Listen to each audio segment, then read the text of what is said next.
Hello and welcome to Bits to Billions, the unicorn story. We are in conversation with Mayank Kumar, the co-founder and managing director of UpGrad, which is targeted mostly at working professionals. It helps them upskill and get a leg up.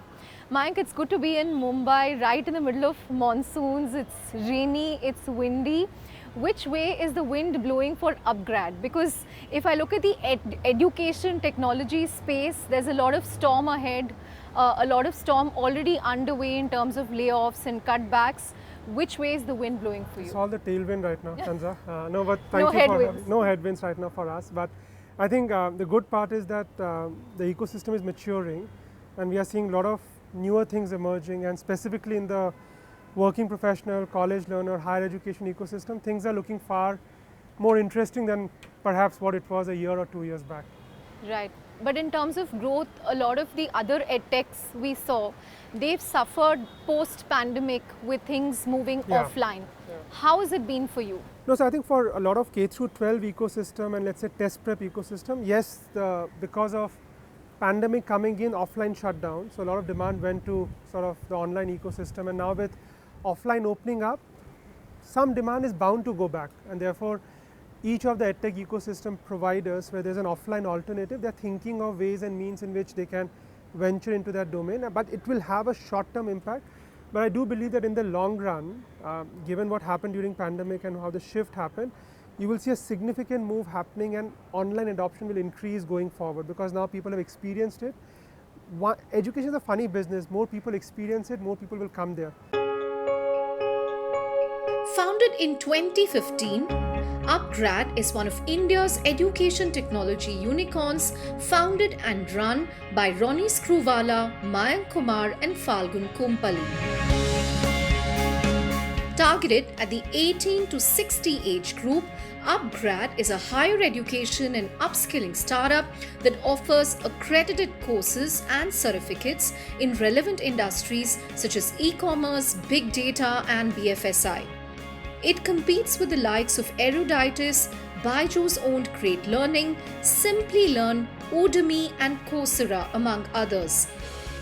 Its offerings cover various segments such as test prep, study abroad programs and undergrad degrees to campus courses in 250 universities. It was last valued at a reported 2.25 billion after raising 225 million. It wants to be in the full value chain of college learners and working professionals. Mayank, the other thing that I've also noticed among other edtechs, mainly in the test prep space, be it your Byju's, Vedantu, Unacademy, they've all pivoted to offline. EdTech started with this value proposition that it's going to be online, it's really going to redefine the paradigm. But if you look at it now, it's almost as if we are back to square one. So will UpGrad change its model in any way? Do you see a need to change your model? You're in a very different space, the higher education and upskilling space. But will you also have to make changes to adjust to the new normal, to adjust to the offline world? So I think there's difference in the models that some of the other edtech providers are playing in, because at least in their segment there's an offline alternative, and therefore for them to capture the demand, they do need to have a presence in offline, because there is a customer preference for offline, they need to be there.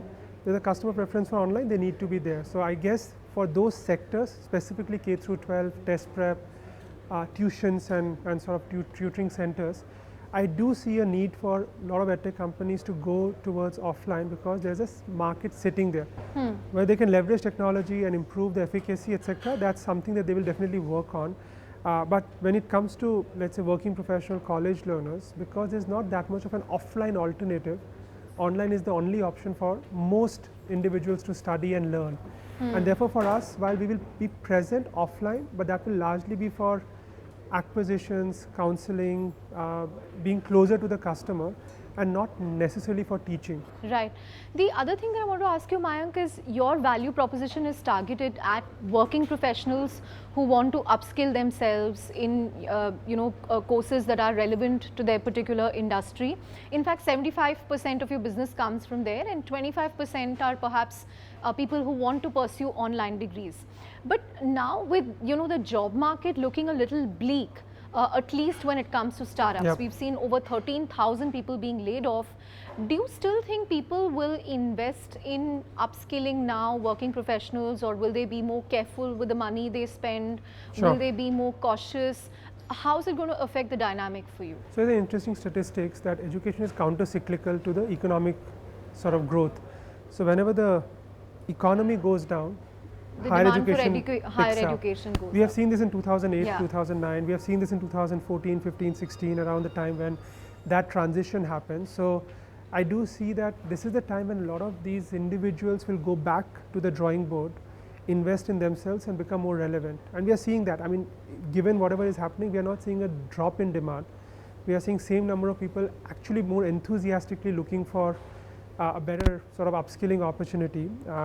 In fact, when I look at this ecosystem, I also believe that what's happening in startup is a very small portion of the working professional ecosystem. There's a much larger IT services, BFSI, FMCG, retail ecosystem where people are looking at ways and means in which they can get to more new age roles, more sort of growth roles. You know, how is it working out for you? Will you also have to optimize and rationalize and, you know, all these terms that Yeah. companies are Right using to sizing cut, and right yeah, size. to cut costs? Better terms for cutting costs. Yeah. No, there is, see, I would not deny that there is an environment where, yeah, funding is going to be difficult, funding is going to be tricky. So for every line of business, one has to be running it in a manner that is sustainable. We cannot run a business which every customer coming into us is loss making, and that shift has to happen.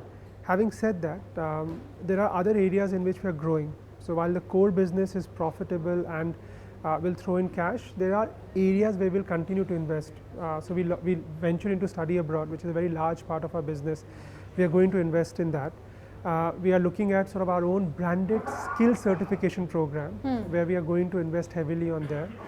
We have few job guarantee, job link program. We are going to invest in these elements. So there are multiple new areas, Chandra, that we have ventured into where we will continue to invest. So we are looking at hiring for leadership roles, for various sort of operation roles and executive roles. And those are the places where we will double down and ensure that just because there is that talk of funding winter, we don't get into a place where we are not investing in future growth. That future growth is integral to our sort of long-term journey, because we are creating a lifelong learning pathway, and just one line of business may not suffice for us to be a lifelong learning provider. Right. I must ask you, Mayank, if I talk to entrepreneurs in Bangalore, at least in the last few weeks, you know, the mood is pretty bleak. People are talking about how everything has kind of come to a standstill, and, you know, what's the mood like among founders in Mumbai? See, I guess, I mean, except for the monsoon, everything seems to be on track. No, but I guess there's no that much of difference between Bombay and Bangalore. In Mumbai also, folks are now looking at making and ensuring that they are not going beyond the means at which they need to operate in. So there will be that, you will definitely see a far more scrutiny in how people are hiring, far more scrutiny in what kind of resources that you are investing in.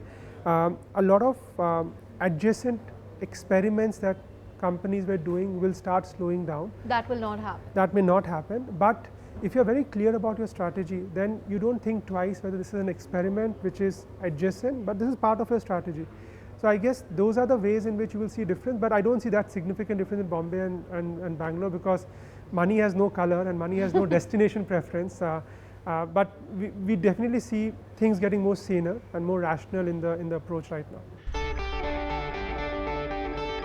What will also help UpGrad weather the current turbulence in EdTech is the experience and wisdom of its co-founder and chairperson, Ronnie Screwvala, one of India's most seasoned entrepreneurs. Screwvala built a media and entertainment conglomerate UTV that he later sold to Disney. He started UpGrad at the age of 58 with Mayank and Phalgun. He's also an investor, having made investments through Unilaser Ventures. Mayank, what's it like working with Ronnie Screwvala? No, it is, I mean, you should ask him yourself on that question. But I want to ask you, what's it like working with him? No, look, I think Ronnie, you know, has his reputation of being a hard taskmaster, a tough person to work Where did that reputation come from? And I would not say hard taskmaster, but I guess a few things that definitely sort of you get to learn a lot is that no matter whatever thing it is, whether it is this table, this slide, or work, or revenue, or numbers, he is just overly particular about everything.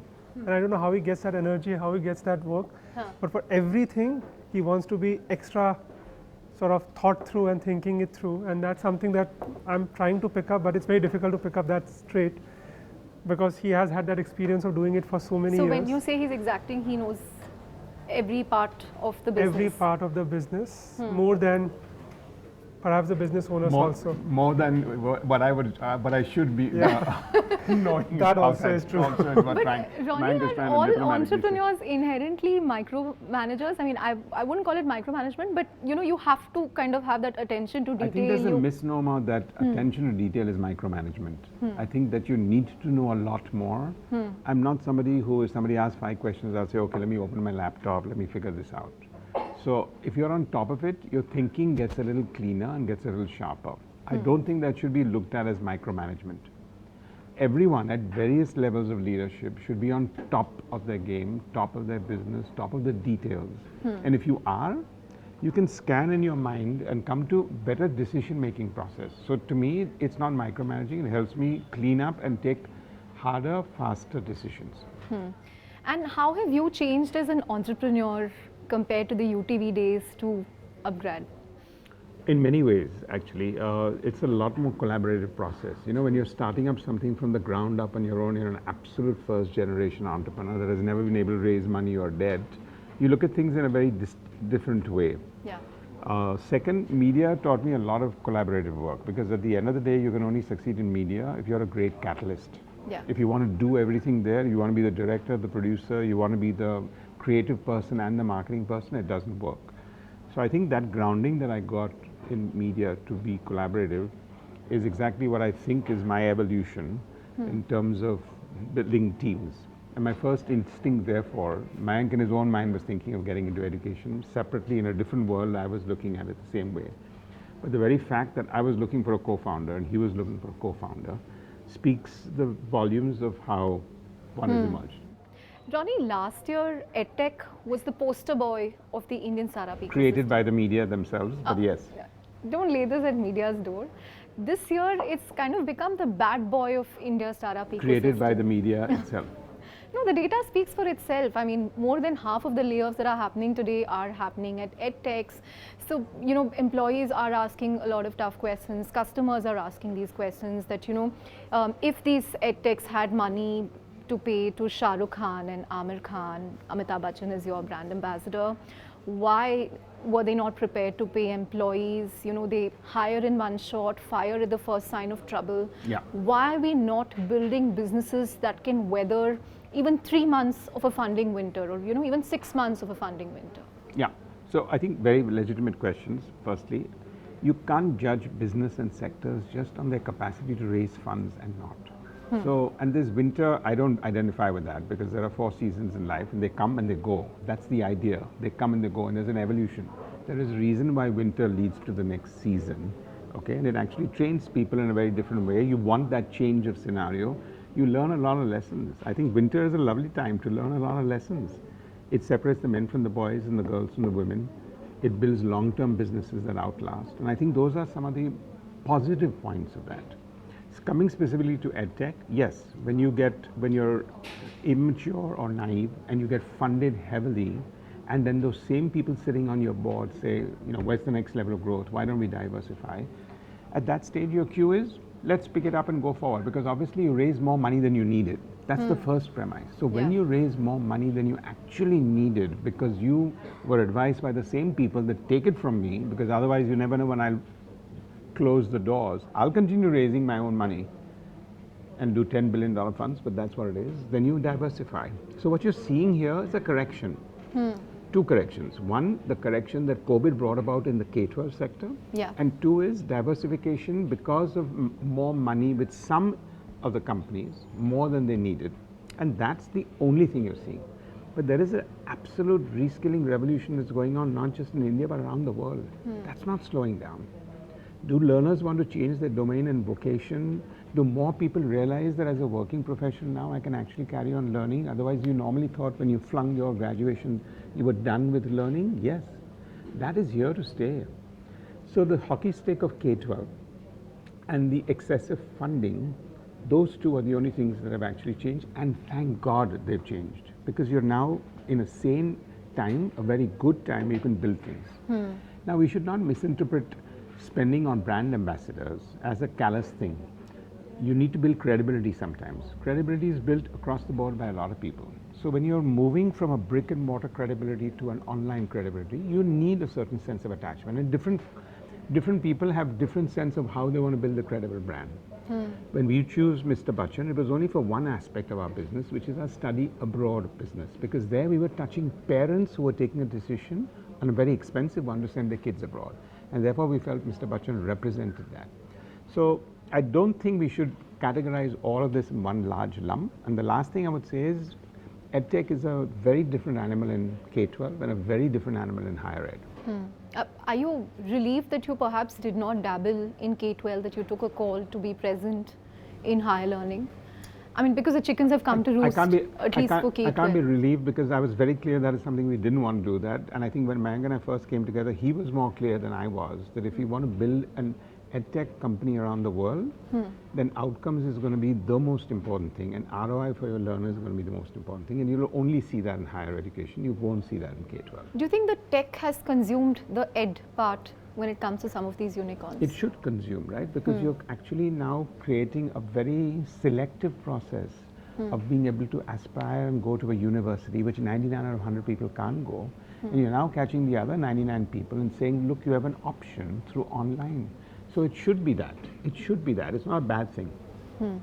Ronnie, you've been a serial entrepreneur who's successfully built up multiple brands and then found a strategic buyer for them, whether it's Hungama. Once. Yeah, Once. Once. Yeah. Once. So it's not serial, and I've not continually the same person who bought Hungama bought UTV, which is the Walt Disney company, just FYI. Right. No, but I just wanted to understand what's the end state for UpGrad, or the desired end state?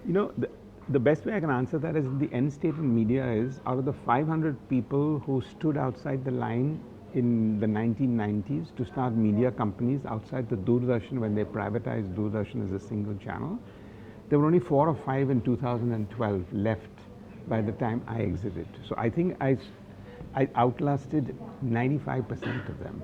And I think in education, we're building a company to outlast many others. That's the best way I can say this. If there's one advice that you'd like to give startup founders today, what would it be? I think just stay the course, and I think be sane about it. I think a lot of people are here in a very balanced manner.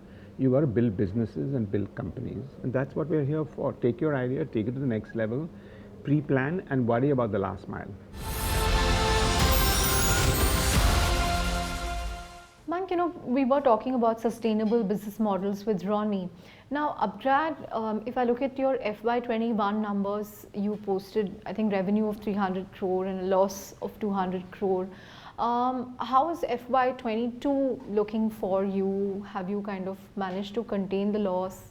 No, so in FY22 also we'll have losses, because we launched some of the newer lines of businesses. But the core line of business is sort of turning profitable, and it is at a profitable level. But the other lines of business we are continuing to invest in. So whether it is study abroad, whether it is a company that we recently acquired. So I think those businesses will continue to be in the funding mode. But look, we are not in an ecosystem where it's a large cash guzzling sort of business, because in education you get the money upfront.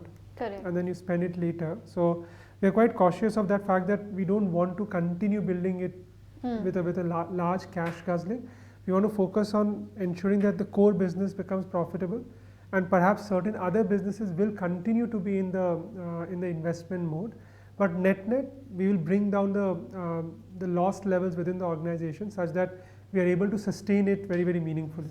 Right. If we look at what's happening in China, they have really cracked down on edtech companies. In fact, I think we were discussing how the government has said there that you cannot monetize some of these business models. So now there's a barter system going on.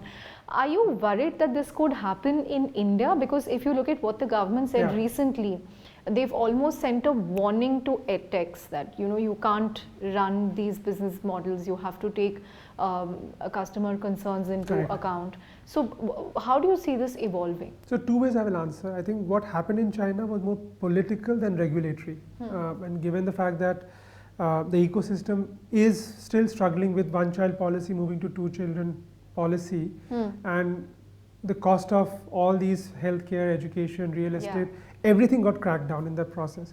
I think that's not the situation in India. But having said that, all the edtech companies are very aware that there is a customer. See, education is not like ordering food on a platform or ordering a cab on a platform, because in those situations, if you order a dahi chawal and you got idli dosa, you will be upset, but you will forget about it. Yeah. If you ordered a cab, instead of coming in 5 minutes, it came in 15 minutes, you will crib about it, but you will forget about it. In education, unfortunately, if you do something wrong, the person will crib about it and they don't forget about it. Yeah. And therefore, education comes with its own sets of, I say with great power comes great responsibility. If you do everything right, the person will also remember you for the rest of the life, because you change the person's journey. So from that angle, all the edtech companies are very clear about the fact that we cannot let consumer grievances not addressed. And as part of that ecosystem, we have now formed an Indian edtech consortium where all the edtech companies, which potentially represent about 95 to 98% of the overall edtech enrollments, have come together and have targeted this grievance as one area for us to solve for. And we have formed that consortium where all the companies have signed a code of ethics. The code of ethics covers 3 broad elements that we need to focus on from a consumer complaint perspective, that there should not be any inappropriate advertising, because you're dealing with learners, children, parents, students. Aggressive sales practices need to be avoided and not be followed, which is what edtech is known for, that we aggressively push for sales. And the third thing is about refunds and financing policies. So I think all 3 things we have looked at very carefully. So on the other hand, we understand what the government has concerns about. We understand what the consumers have concerns about, and therefore the consortium and the group of companies have come together and formed our own disclosure and our own sort of body. It's also managed, just Chandra, to let you know, is managed by an independent grievance review board, which is headed by an ex-Supreme Court judge, managed by 5-6 people from the industry and across the ecosystem. So we are proactive about it, and we are working towards that, such that 99.9% complaints get resolved. And if in case there is any issue, there is an independent grievance review board that will solve for it. So from that angle, we are taking care of it. The second point that I will add from what we hear from the government perspective is that education in general, the advertising around education is looked upon, and there are a lot of complaints that come around the education complaints. But again, 95% plus of those complaints are coming from traditional education provider, and less than 5% is sort of coming for edtech. We do understand that as an issue, and therefore we are working closely with various bodies to form a common code for advertising as well. Got it. Finally, Mayank, what will the next 5 years of UpGrad look like? The first 5 years was about expanding your presence across segments, be it upskilling, higher education. You also spoke about a university, test prep for government services, and so on. And you've also expanded to international markets. So you're already there in US, Middle East, and Southeast Asia. What will the next 5 years of UpGrad look like? Sure. So I'll just maybe lay out what UpGrad is today and how UpGrad has evolved. So while we started with working professional, if you look at today as a lifelong learning puzzle, if you're an 18-year-old, if you want an online degree, your first degree, you can come to UpGrad and we can provide you the right degree. If you're currently studying in universities and colleges, and if you're looking for upskilling programs, we have programs available for you. If you graduate and you want to go abroad, we have a study abroad vertical. Once you have graduated, if you want a private job, we have some job guarantee programs. If you want government job, we have a government test prep. And once you're working, you want certificate, diploma, degrees, whether it is from universities or our own branded program, UpGrad is there. And as enterprise solutions also, we go to companies and offer our program solutions. So what we want to do, Chandra, is that we want to own the lifelong learning play.